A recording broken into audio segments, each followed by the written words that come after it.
Hello everyone, welcome to Japan for Dummies.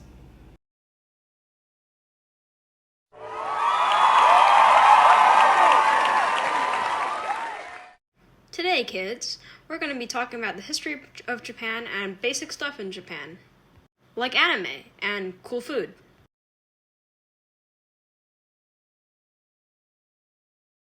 And also, cool buildings. So, anyways, on to exclusion laws! Yippee! The exclusion laws were basically when the emperor threw a hissy fit about stuff like Jesus. It's basically when he made all of Japan's ships burn.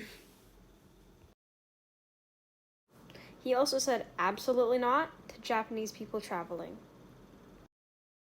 This poor Japanese person cannot go to Hawaii.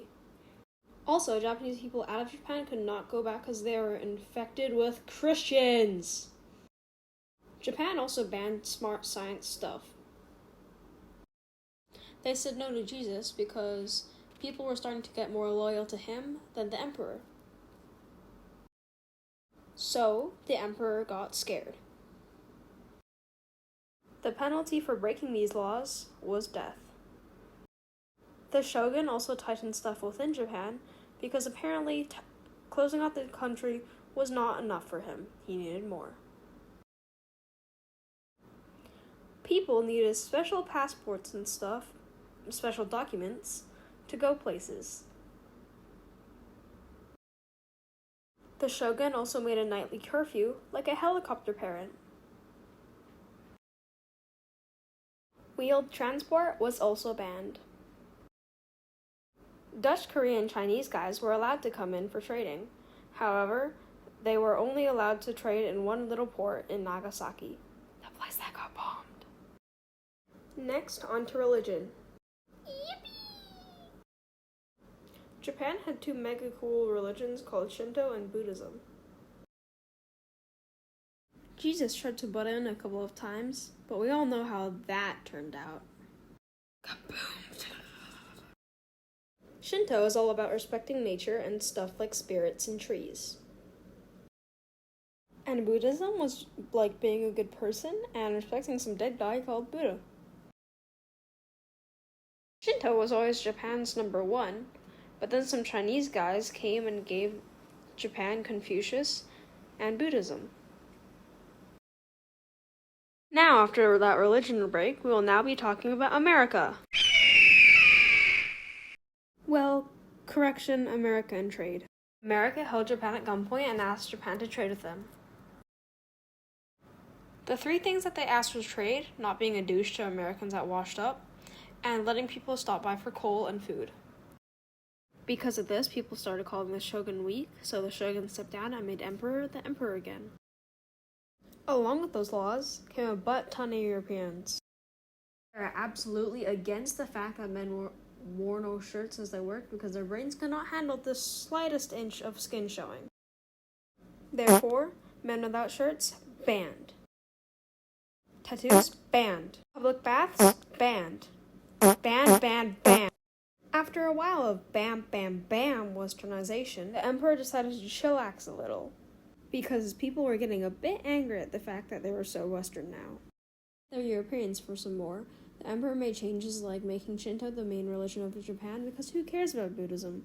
Plus, he thought it would make Japan more united. He also gave Japanese people freedoms and stuff, and also democracy. But freedoms of speech and press were banned after a few years, and political parties were heavily discouraged. Now that concludes how Japan became how it is now. But what about during the isolation? How things used to be before westernization? Well, my dear viewer, we'll go on to that right now. So, be patient.